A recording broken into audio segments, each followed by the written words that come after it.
Malam, perkenalkan nama saya M. Faisal. Di sini kelompok 5 ingin menjelaskan market plan usaha pengaraman ikan tenggiri. Dan di sini dimulai dari bab 1. Silakan. Oke, di bab 1 ini menjelaskan tentang deskripsi usaha, di mana poin 1.1 adalah gambaran produk. Salah satu ciri bangsa maju adalah bangsa yang memiliki tingkat kecerdasan, kesehatan, dan produktivitas kerja yang tinggi. Ketiga hal ini dipengaruhi oleh keadaan gizi. Menurut Kemenkes 2014, gizi yang tidak optimal berkaitan dengan kesehatan yang buruk dan dapat meningkatkan resiko penyakit infeksi. Penyakit tidak menular seperti penyakit kardiovaskular atau merupakan penyakit jantung dan pembuluh darah, hipertensi dan stroke, diabetes, serta kanker yang merupakan penyebab utama kematian di Indonesia. Next.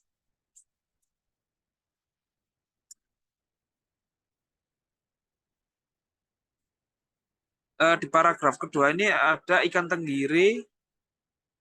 Jadi ikan tenggiri ini adalah jenis ikan air laut yang merupakan kelompok ikan laut pelagis yang memiliki cita rasa khas sehingga digemari oleh masyarakat. Menurut Depkes, gizi protein yang dihasilkan oleh ikan tenggiri cukup tinggi, yaitu 21,4 gram per 100 gram ikan. Menurut Depkes 2008. Next.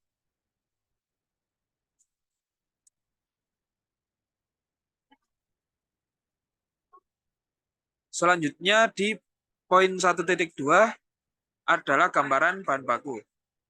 Penggaraman ikan tenggiri memerlukan bahan baku berkualitas tinggi untuk menghasilkan produk yang lezat dan tahan lama. Ikan tenggiri segar menjadi bahan utama dalam proses ini dan kualitas ikan sangat menentukan hasil akhir. Next.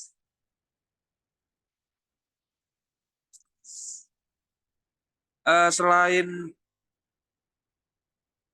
ikan, bumbu dan rempah juga merupakan komponen penting dalam penggaraman. Bumbu ini tidak hanya memberikan rasa, tetapi juga meningkatkan daya tarik produk. Dalam penggaraman ikan tenggiri, bumbu seperti garam, bawang putih, dan rempah-rempah lokal sering digunakan untuk menambah cita rasa. Next.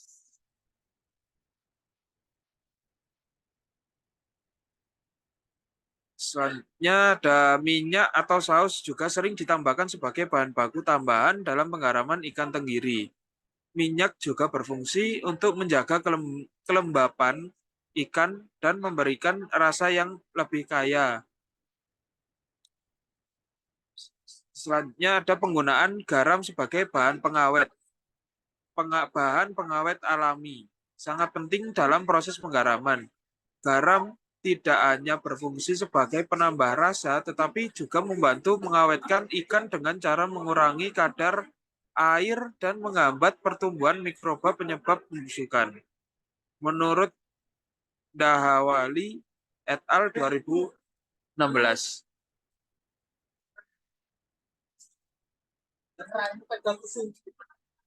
Langsung aja ke poin 1.3, yaitu analisis SWOT.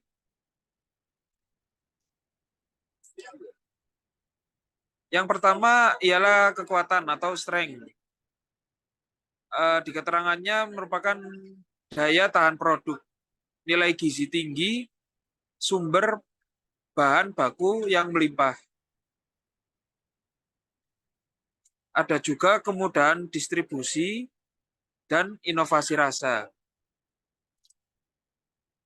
Selanjutnya juga ada kelemahan, ketergantungan pada musim, proses produksi intensif, citra produk kaleng, tantangan distribusi di wilayah tertentu. Selanjutnya ada opportunities atau peluang, yaitu permintaan makanan siap saji meningkat, ekspansi pasar ekspor, inovasi produk dan rasa, kesadaran konsumen akan kesehatan. Dan yang terakhir ada ancaman atau threat, fluktuasi harga bahan baku, pesaing global yang kuat, isu lingkungan dan keberlanjutan, regulasi ekspor ketat.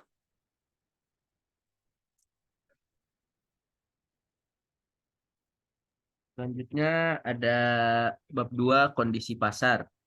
Pertama, deskripsi kondisi pasar, yaitu kondisi pasar pengeraman ikan tenggiri menunjukkan pertumbuhan yang signifikan seiring dengan meningkatnya kesadaran masyarakat akan pentingnya konsumsi makanan sehat dan bergizi. Selanjutnya, inovasi dalam produk pengalengan ikan juga berkontribusi pada perkembangan pasar ini. Banyak produsen mulai menghadirkan varian rasa baru yang menarik, termasuk bumbu khas lokal seperti sambal matah dan rendang, yang dapat menarik perhatian konsumen saat mencari cita rasa autentik. Selanjutnya, namun industri pengeraman ikan tenggiri juga menghadapi tantangan tertentu. Fluktuasi harga bahan baku, terutama ikan tenggiri segar, dapat mempengaruhi biaya produksi dan profitabilitas. Analisis potensi pasar. Pasar pengeraman ikan tenggiri merupakan segmen industri makanan yang terus berkembang secara global, terutama didorong oleh meningkatnya permintaan akan makanan praktis, bernutrisi, dan tahan lama.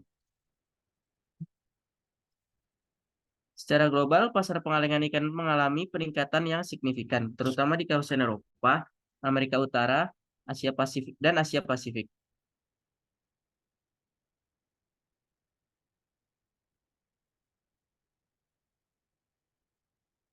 Di pasar domestik Indonesia, pengeraman ikan tenggiri juga menunjukkan potensi besar. Ikan tenggiri dikenal sebagai salah satu jenis ikan favorit di kalangan konsumen lokal.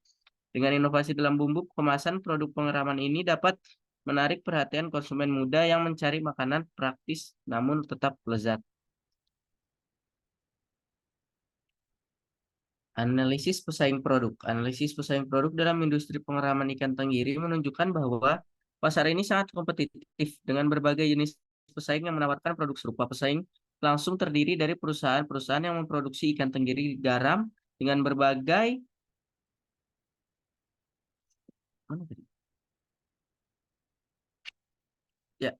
analisis pesaing ikan tenggiri garam dan berbagai varian rasa seperti sambal mata, rendang, dan sambal hijau. Produksi pengeraman ikan tenggiri harus memenuhi standar kualitas tertinggi, mulai dari kesegaran bahan baku hingga proses pengawetan yang baik. Pesaing yang menawarkan produk berkualitas tinggi dengan cita rasa autentik akan lebih mudah menarik perhatian konsumen.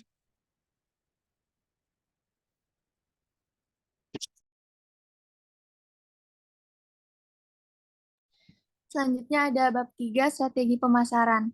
Deskripsi strategi pemasaran produk. Pemasaran produk penggaraman ikan tenggiri memerlukan pendekatan yang strategis untuk menjangkau konsumen dengan efektif. Pertama, penting untuk memahami segmen pasar yang ditargetkan termasuk demografi, preferensi rasa, dan kebiasaan konsumsi. Selanjutnya ada strategi pemasaran 4PS. Pemasaran produk penggaraman ikan tenggiri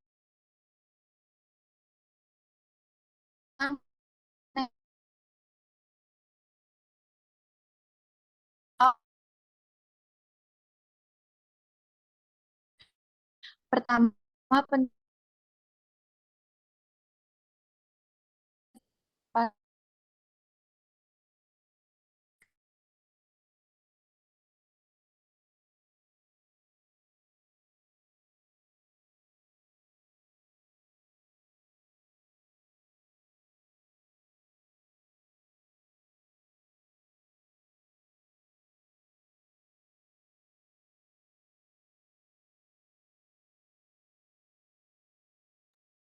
Strategi pemasaran 4PS. Pemasaran produk pengeraman ikan tenggiri memerlukan pendekatan yang strategis untuk menjangkau konsumen dengan efektif. Pertama, penting untuk memahami segmen pasar yang ditargetkan, termasuk demografis, preferensi rasa, dan kebiasaan konsumsi. 3. Produksi pengeraman ikan tenggiri harus memiliki kualitas tinggi dan inovasi yang menarik. Ikan tenggiri yang digunakan harus segar dan berkualitas serta diproses dengan teknik pengeraman yang tepat untuk memastikan cita rasa dan nilai gizi tetap terjaga.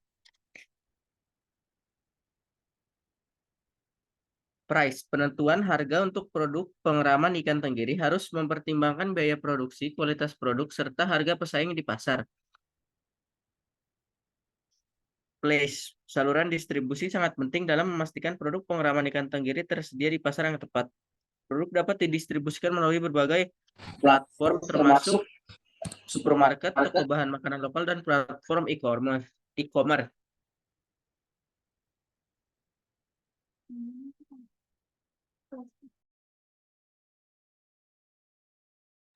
Selanjutnya ada promotion. Promosi adalah kunci untuk meningkatkan kesadaran konsumen terhadap produk penggaraman ikan tenggiri. Strategi promosi dapat mencangkup kampanye pemasaran melalui media sosial, iklan digital, dan partisipasi dalam pemeran utama. Menggunakan influencer atau ahli gizi untuk mempromosikan manfaat kesehatan dari ikan tenggiri juga bisa menjadi strategi efektif. Selain itu, konten edukatif mengenai cara penyajian dan manfaat gizi dari produk dapat menarik perhatian konsumen dan membangun loyalitas merek.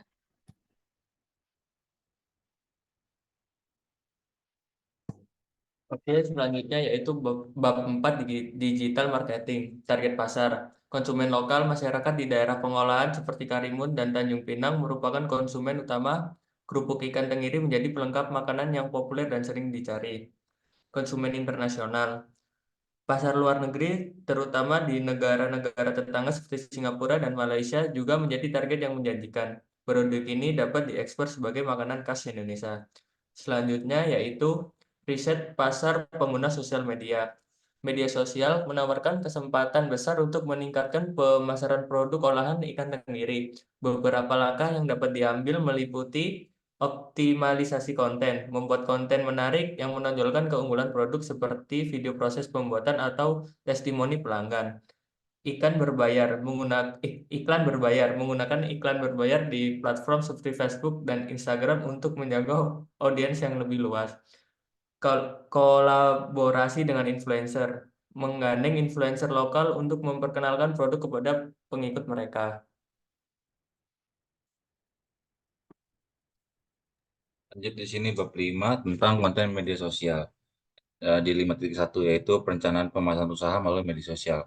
Yang pertama ada identifikasi audiens target melalui karakteristik audiens yang ingin dijangkau seperti usia, jenis kelamin, dan kebiasaan online mereka. Yang kedua ada fokus pada satu atau dua platform. Memilih satu atau dua platform utama yang akan memudahkan kita dalam mengolah konten dan interaksi dengan audiens. Lalu di sini ada 5.2 yaitu perencanaan konten platform Instagram.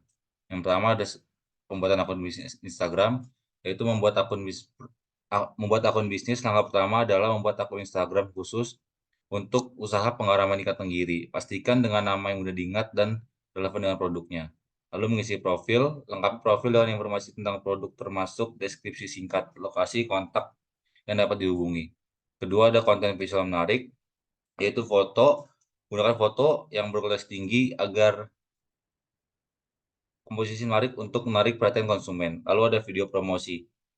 Yang ketiga ada penggunaan fitur Instagram Stories, yaitu memanfaatkan fitur story untuk membagikan konten harian, penawaran khusus, atau testimoni pelanggan. Konten ini bersifat sementara dan dapat menciptakan rasa urgensi. Yang kedua ada Instagram Shopping. Jika mungkin aktifkan fitur ini, belanja di Instagram agar konsumen dapat membeli produk langsung dari postingan. Yang keempat ada strategi promosi, yaitu ada kampanye ikan berbayar, kolaborasi dengan influencer. Yang kelima ada interaksi dengan konsumen, menanggapi komentar dan pesannya itu aktif dalam menanggapi pertanyaan atau komentar dari pengikut untuk membangun hubungan yang baik dan meningkatkan perhatian konsumen. Yang kedua ada mengadakan giveaway atau kontes supaya mendapatkan perhatian baru dan mendorong interaksi lebih lanjut di akun Anda. Yang keenam ada analisis dan evaluasi menggunakan fitur analitik, pantau di kinerja posting dan iklan menggunakan fitur analitik Instagram untuk memahami apa yang paling menarik bagi audiens dan menyesuaikan strategi pemasaran ke depannya. Feedback dari pelanggan, kumpulkan umpan balik dari pelanggan mengenai produk dan pengalaman mereka berbelanja melalui Instagram untuk perbaikan berkelanjutan. Lalu ada perencanaan konten platform Facebook. Yang pertama ada identifikasi target market, tujuannya untuk mengidentifikasi siapa target pasar Anda. Yang pertama langkahnya itu lakukan survei online. Yang kedua ada gunakan tools analisis Facebook Insight untuk memahami profil demografis dan perilaku online target pasar Anda. Yang kedua ada strategi produk, tujuannya mengembangkan produk yang menarik minat konsumen. Langkah pertama, pastikan kualitas ikan tenggiri yang digunakan baik dan aman dikonsumsi, lalu varian yang beragam. Kemudian ada harganya, untuk menetapkan harga yang kompetitif dan menarik. Tentukan harga biaya produknya dari upah tenaga pengelola biaya operasional dan margin keuntungan yang diinginkan. Pastikan harga produk Anda kompetitif dengan produk sejenis di pasar. Yang keempat ada tempat strategi atau place, tujuannya untuk mengoptimalkan distribusi produk. Langkah yang pertama, pasang iklan di Facebook, lalu gunakan fitur lihat lokasi untuk memberikan informasi tempat-tempat penjual atau distributor resmi. Yang kelima ada promosi, meningkatkan kesadaran dan minat konsumen. Langkah yang pertama, buat konten yang bagus atau video yang bagus. Yang kedua ada gunakan hashtag relevan untuk meningkatkan visibilitas postingan Anda di Facebook dan Instagram. Lakukan promosi dari mulut ke mulut dengan memberikan diskon khusus bagi pelanggan lama dan baru memulai grup komunitas online. Lalu ada penggunaan media sosial, tujuannya meningkatkan interaksi dengan target pasar. Langkah pertama, membuat akun resmi platform media sosial utamanya adalah Facebook dan Instagram, lalu posting secara rutin. Yang ketiga ada aktivitas interaktif seperti konten foto atau cerita singkat tentang pengalaman menggunakan produk ini. Yang terakhir ada monitoring dan evaluasi, melacak efektivitas kampanye pemasaran. Gunakan tool analitik Facebook Insight untuk melacak performa posting, klik link, tonton video, dan lain-lainnya. Lalu ada perencanaan konten platform TikTok.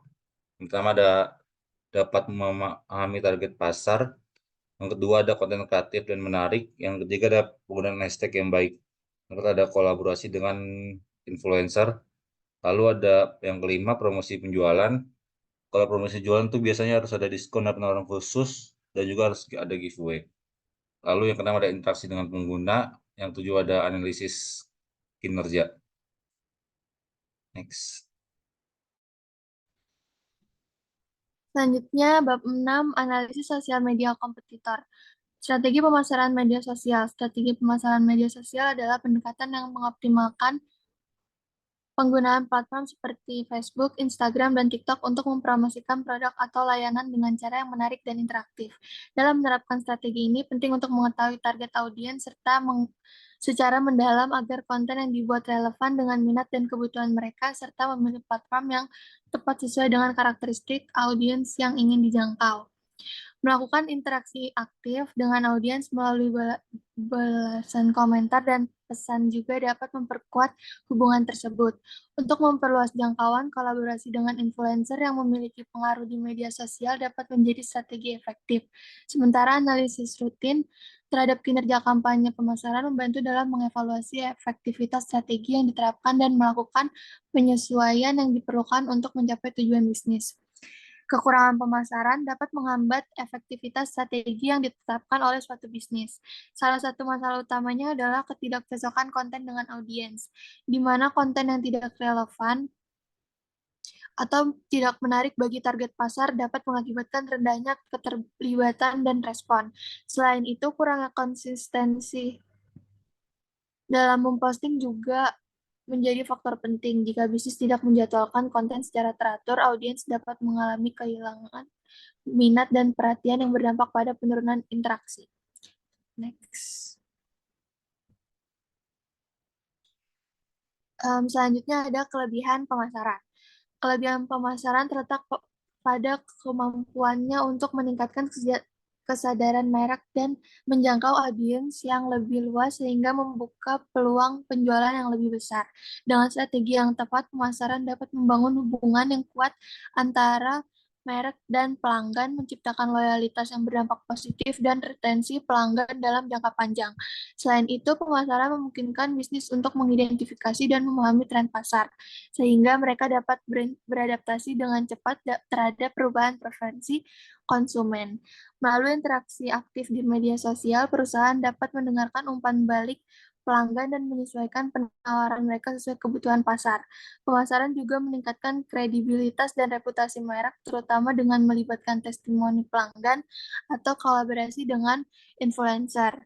Dalam konteks digital,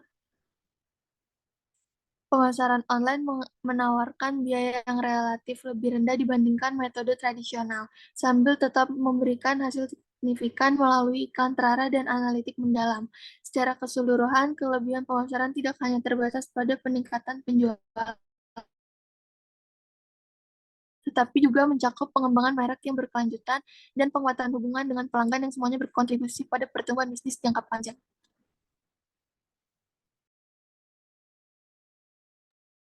Ya, jadi sekian presentasi dari kelompok 5.